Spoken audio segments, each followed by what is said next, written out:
Good morning YouTube, Dr. Sola coming to you from Lagos, Nigeria. I want to thank all of you that commented on my last video.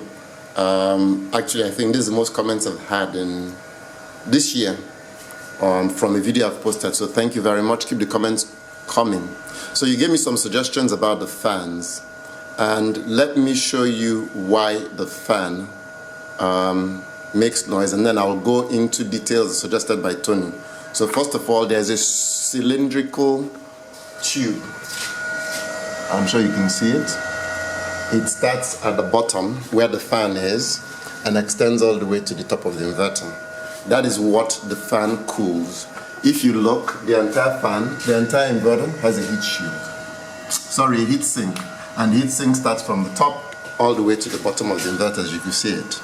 So having said that, there is a reason why they are cooling that particular cylindrical tube, and that's what is responsible for the noise. I'm sure ordinarily the fan wouldn't be as noisy, but it's sucking the air from the bottom and pushing it out through the top here. So in addition to cooling with the heat sink, it's also cooling this cylindrical thing here that you see, as you can see, right? Okay, and that's why we have the noise from the fan. So having said that, let's go back. A few days ago, I replaced my Lux Power inverter with the Deye 5 kilowatt inverter. The Deye 5 kilowatt inverter is a pretty impressive piece of kit. In a minute, I'll read to you all the stats that support the reason why I purchased it. Right now, it is operating in open loop.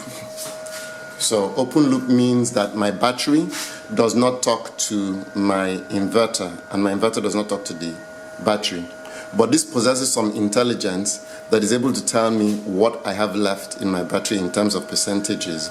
So this morning I think I was down to 29%, and currently if you look, it doesn't show percentage here, it shows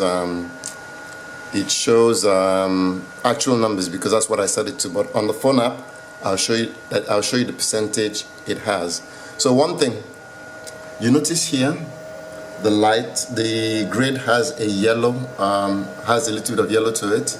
The reason why that yellow is there is one of two reasons. Well, it's two reasons. One, the grid is not present, or you are approaching a threshold that you've set.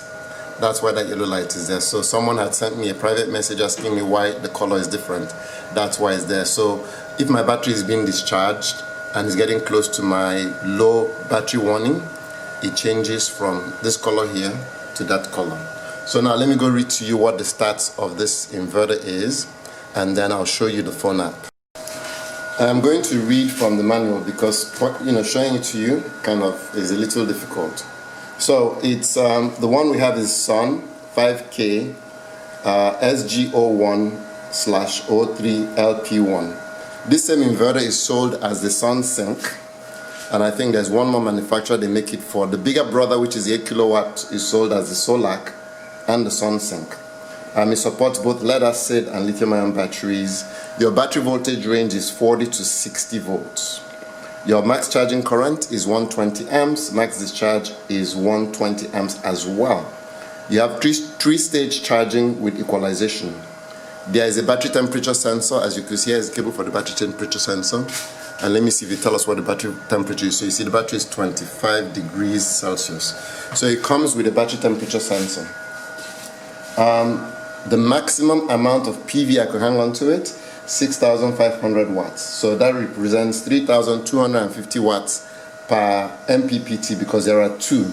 Maximum current I could push in is 11 amps. Maximum voltage is 500 volts. So operating range is 100 volts to 500 volts. I think their sweet spot is 370 volts. Right now I'm way under that. MPPT range is 125 to 425. So slowly as I add more capacity, I'm going to build up to that. They are saying full load DC voltage range is 240 to 425.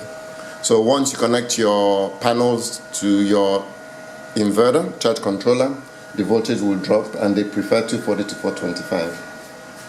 This will continuously output 5,000 watts on battery power, and then when you're connected to the grid, it will push out 5,500 watts. It surges at 2 times rated power, so for 10 seconds it will do 10 kilowatts. AC output 21.7, max AC current is 25, and pass through. So when it's in bypass mode, you can pass 35 amps through it. So 25 amps is max AC current, output rated current. So you know, when you're powering your loads, should not exceed that number. I think that's basically, they claim an MPPT efficiency of 99.9. When I saw 3,850 out of 4,100, I'm believing their claim. Now the protection, it comes with lightning protection, PV input lightning protection, anti-islanding protection, which is what you see with retired inverter, PV string reverse polarity protection. So if you put the positive on the negative and the negative on the positive, it doesn't blow it up. Insulation resistor detection, I have no clue what that is. Those of you who are very smart engineering type, please let me know. Residual current monitoring unit, output over current protection, I understand that. Output short circuit protection, I understand that. Output over voltage protection, I understand that. Okay, grid regulation, I'm not going to read all that because it means absolutely nothing to me. For those of you who have specific grid regulations, it means something. Those of us in Nigeria, it doesn't mean anything to us, so we don't really give a you know what. Operating temperature 25 to 60 degrees C, and it derates at 45 degrees Celsius. Cooling is fan. The noise, they say a little less than 30 decibels. I tend to believe them. I think it's more than 30 decibels, but you know, this is me using my ear and not a meter. Coming from the LUX power that made no sound, to me this is a bit noisy, but you could understand why it's pushing the air through a tube.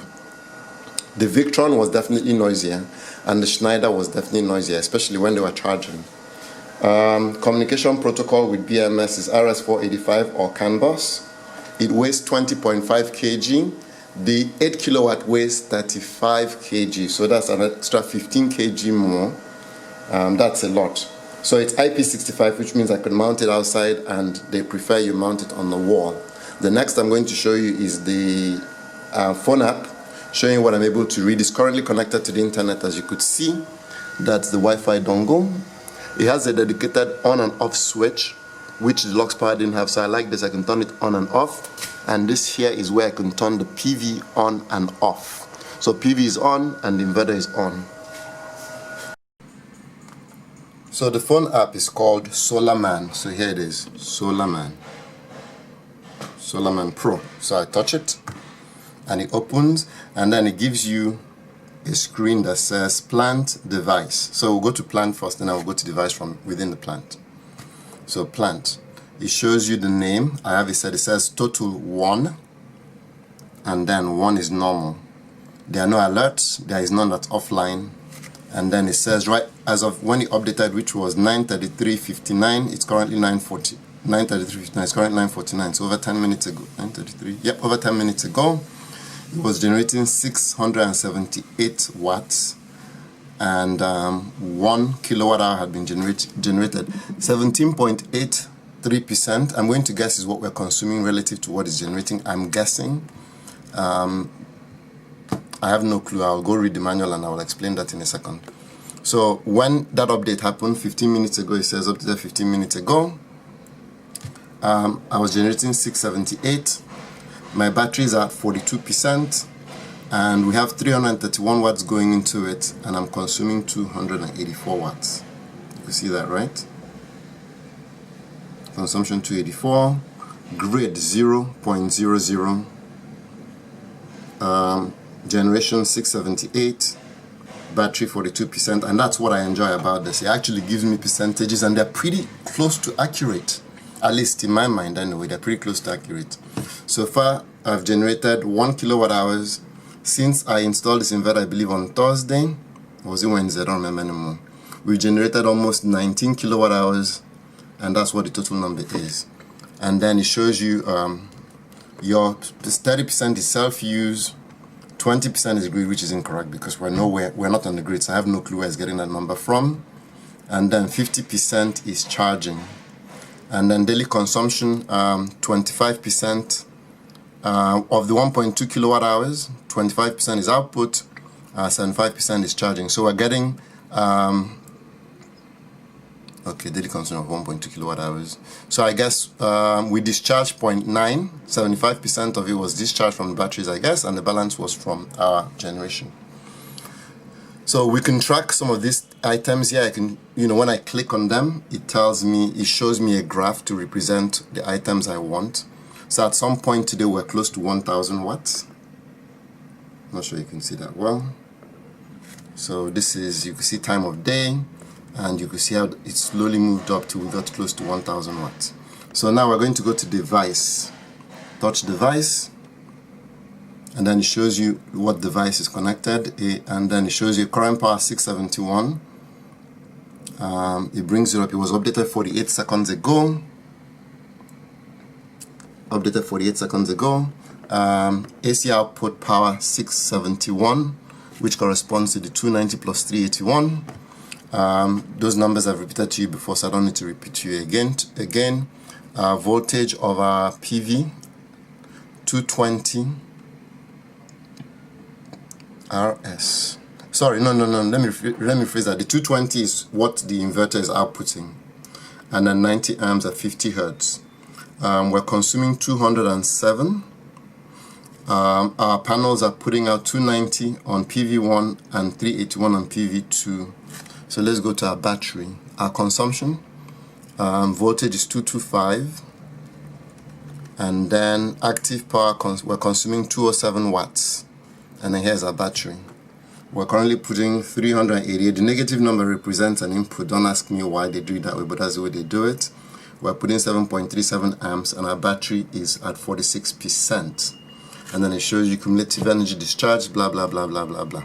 I'll show you one last thing, and I'll end the video. So there are different modes you can get this to work for you. So the standard basic mode is a battery, so your solar panels, your load, your grid tied to it, okay? That's the standard. So your inverter, your solar panels, your battery, your load, and then your grid, right? Second mode is you could actually put a wind turbine on this. Yes, a wind turbine. You could actually run a wind turbine on this stuff. It blew my mind when I saw it. So wind turbine, the controller, and then it goes into one of the inputs for solar, and then you go into the menu and you tell it you are running a wind turbine. And then here you can do generator. The generator could work two ways. One, the generator input. So here you have two AC inputs. AC input for the grid and AC input for the generator. Standard, I don't need to get into any detailed explanation. But the smart load is where instead of plugging in a generator, instead of your generator input, you put loads that you want to come on once certain conditions have been met. One, you're generating XYZ in excess of your consumption. Two, your battery voltages are between this range. And when that happens, any load you attach to that generator input is powered. So if you have your high power loads like ACs, your hot water heaters, that's where you connect it, and that will automatically activate it. And once the smart load shows on the screen, it says smart load. And then here you can do AC coupling as well. It supports AC coupling. So I'm pretty psyched. There's so many things you could do with this inverter. It's like, I don't know. I was so excited yesterday. I couldn't control myself. So today I'm a little more sane, and I'm actually enjoying this. I'm enjoying the product. So if you have any questions, please post them in the comment section below. I thank you for your suggestions. I'm very excited that I got some of them. I'll explore some of those options you gave me. If you're yet to subscribe, please click the subscribe button, and also don't forget to hit the bell notification icon, so when I upload a video you see it. Once again, thank you for watching, thank you for commenting. This is Dr. Solar coming to you from Lagos, Nigeria.